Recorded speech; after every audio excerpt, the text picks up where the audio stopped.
Ángulos. Se ubica un rayo sobre el eje X con un punto inicial en el origen del plano cartesiano y se rota este rayo alrededor del origen. A la abertura entre el rayo inicial y el rayo final se le llama ángulo. Si tenemos el plano cartesiano, este es el lado positivo del eje de las X, el lado positivo del eje de las Y. Estamos hablando del primer cuadrante.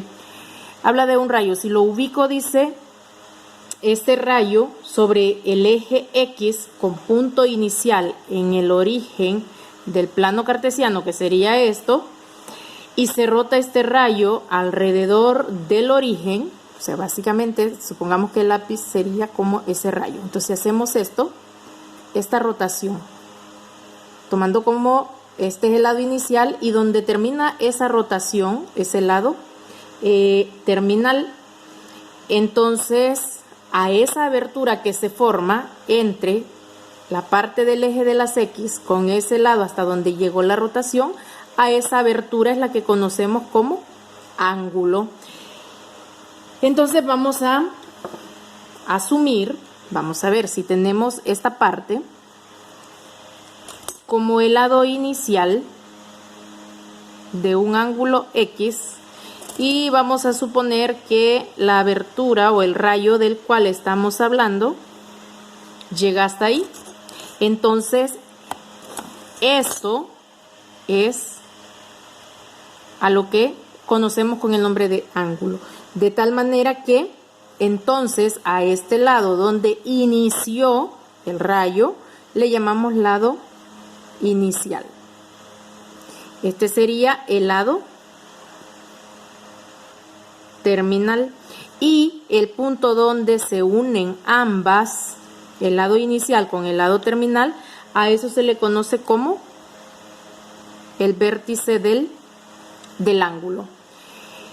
Bien, hay otra información en la definición que tenemos.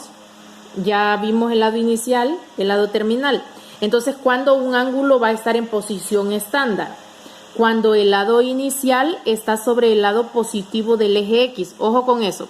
Si el lado inicial del ángulo está en el lado positivo del eje de las X, en el lado positivo del eje de las X, y su vértice está sobre el origen, entonces ese ángulo vamos a decir que está en posición estándar. Además, un ángulo puede ser positivo o puede ser negativo.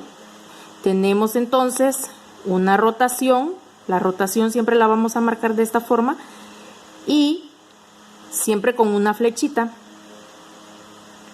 Entonces, si la rotación está en el sentido antihorario, es decir, en el sentido contrario a las agujas del reloj, entonces ese ángulo se dice que es positivo. Y si es lo contrario, si está en el sentido de las agujas del reloj, entonces el ángulo es negativo.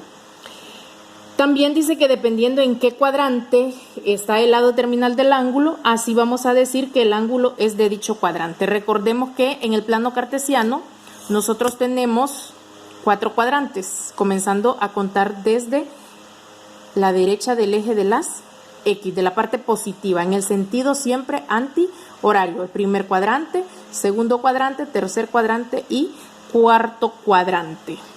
Bien, vamos entonces a trabajar 3 ejemplos que nos dan y nos piden dibujar un ángulo de 120 grados. Como no tiene el signo menos, se sobreentiende que es positivo. El B, menos 70 grados y el C, menos 150 grados. Entonces, ¿qué es lo que vamos a hacer? En el literal A, 120 grados. Vamos a utilizar el transportador, que es el instrumento que me sirve para medir los grados. Como es positivo, siempre acordémonos que vamos a iniciar acá. Como es positivo, yo tengo que marcar en el sentido antihorario, en el sentido contrario a las agujas del reloj. Y en ese caso, vemos que acá está 0, entonces yo tengo que marcar para acá. ¿Cuánto voy a marcar? 120 grados. 120, hasta acá es 90, 100, 110, 120 y está acá. Entonces, luego, ¿qué es lo que voy a hacer? Unir y este es mi ángulo. Entonces, la abertura de este ángulo va desde el lado inicial, que es el eje de las X, hasta donde llegó 120, que sería hasta ahí. Y hacemos la flechita que me está indicando que es positivo.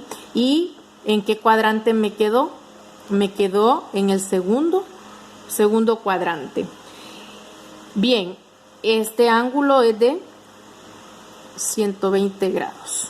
Bien, literal B dice menos 70 grados, menos 70 grados. Muy bien, como es negativo, ¿qué es lo que vamos a hacer?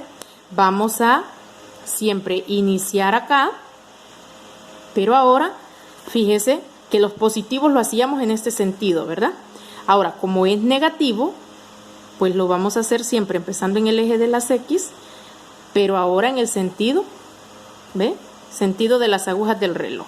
Entonces lo vamos a ubicar siempre hacia abajo y vamos a contar 70 grados a partir del eje de las, o de la derecha del eje de las X. Entonces, 70 grados está por acá. 70 grados. Entonces unimos y no es necesario, solo vamos a ver, veamos 70 porque no se vio en el anterior. Siempre vamos a procurar que la línea del transportador quede igual, la vertical y la horizontal queden sobre el eje. Entonces vamos y dijimos siempre de 0 hasta 70, está acá. Y ahora solo vamos a unir el origen del plano cartesiano con ese puntito. No es necesario llegarlo, pero sí ubicar el transportador para generar el desplazamiento de los grados, ¿ve? Entonces, hasta ahí suficiente. Entonces, ¿cómo voy a marcar este grado? Como dijimos que es negativo, entonces la abertura siempre iría desde el lado inicial de las X hasta el lado terminal, hasta donde termina, ese es el lado terminal, pero mi flechita va a ser en sentido de las agujas del reloj. Y ese sería el ángulo de menos 70 grados. Y me piden un literal C de menos 150 grados. Vamos a ver, menos 150 grados, le voy a poner acá abajo, pero voy a utilizar por el espacio, no lo puedo poner acá para que no se una todo ahí. Menos 150. Entonces, como ya sé que va a ir hacia abajo el transportador, vamos a calcular siempre de 0 hasta 150. 150 está por acá. Y entonces vamos a trazar, este es el lado terminal. Unimos y la abertura entonces sería siempre desde el lado inicial hasta el lado terminal, como es negativo, en el sentido de las agujas del reloj. La flechita quedaría para acá. Entonces a ese ángulo yo le voy a llamar ángulo de 150 grados negativo. Ahora, ¿en qué cuadrante quedaba el literal B? En el cuarto cuadrante. ¿En qué cuadrante quedó el de 150 negativo? Queda en el tercer cuadrante.